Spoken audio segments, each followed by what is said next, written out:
गोपालगंज के विधानसभा अध्यक्ष भाई मुन्ना लालवीन जी बहुत कर्मठ, बहुत मेहनती आदमी हैं। समाज के लिए हमेशा सक्रिय रहते हैं। चाहता हूँ कि जोरदार ताली स्वागत है। और जिनके यहाँ कार्यक्रम हो रहा है श्याम लालवीन जी, जिसे हमारी बराबर बातचीत होती रहती है। समाज के लिए हमेशा कुछ न कुछ जानकारी लेते रहते हैं, क्या हो रहा है समाज के लिए, पार्टी के लिए क्या हो रहा है, पार्टी में क्या हो रहा है, हमेशा फोन करते रहते हैं। इसलिए चाहता हूँ जोरदार ताली स्वागत है।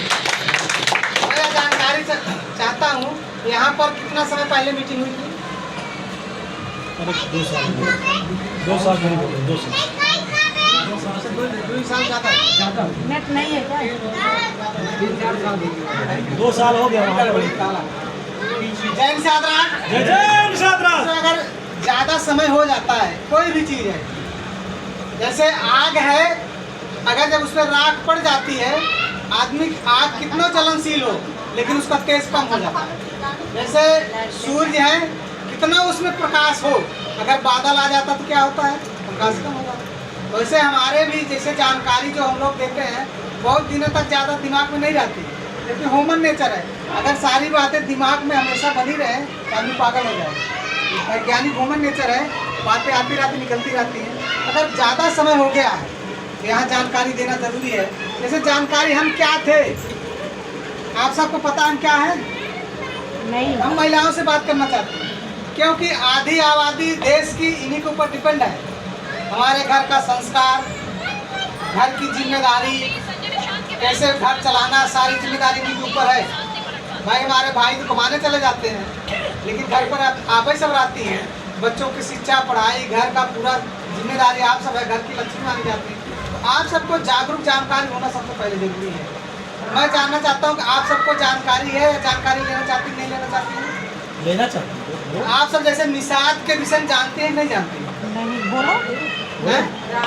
जाने थे? निषाद राज कौन थे? भगवान है। सिंगवेपुर गए हैं कितने लोग? कितने लोग सिंगवेपुर उसमें गए हैं? हाथ खड़ा करेंगे। जैसे हमने कहा भगवानों के भगवान, कहा ना, आपको आश्चर्य होगा भगवान तो राम है, ये भगवान कहाँ आएंगे? तो भगवान राम इस दुनिया में, भगवान राम दुनिया में भगवान माने जाते हैं नहीं माने जाते हैं? जब हमारे ऊपर कष्ट पड़ता है, 2 ही लोग पहले आते हैं, राम या माता पिता। हाय राम हाय माई कहेंगे जरूर जब कष्ट पड़ जाए। भगवान राम के भी कभी कष्ट पड़ा था? पढ़ा था, बहुत बड़ा कष्ट पड़ा था। आपको जानकारी नहीं है, इसलिए हम जानकारी देने आए। भगवान राम को एक बहुत बड़ा कष्ट पड़ा था।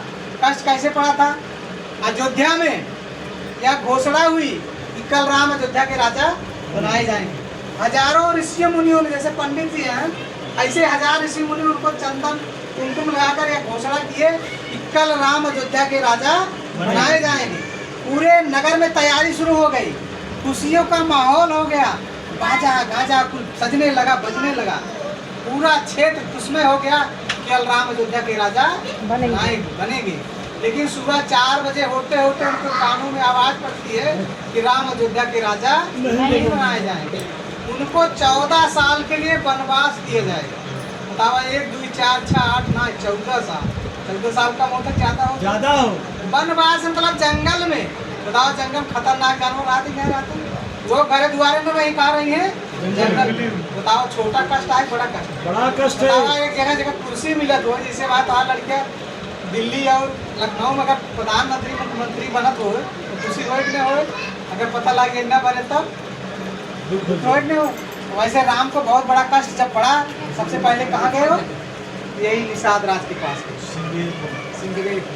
इतिहास हमको जानना जरूरी है, क्योंकि जो समाज अपना इतिहास नहीं जानता वह समाज कभी इतिहास नहीं बना सकता। इतिहास वर्तमान का वैभव का गौरवशाली इतिहास वर्तमान का वैभव खड़ानों पर खड़ा है। जो समाज अगर इतिहास नहीं जाना, जिसका इतिहास नहीं है, आज उनका गौरवशाली इतिहास है, और जिसका इतिहास था आज उनका नामो निशान नहीं। हमारे अपने इतिहास को जानना है कि नहीं जानना है? जब राम घर से निकाले गए, सबसे पहले कहाँ गए? निषाद राज के। यही प्रतापगढ़ के बगल इसी धरती से होकर गए, प्रताप की धरती से हो गए।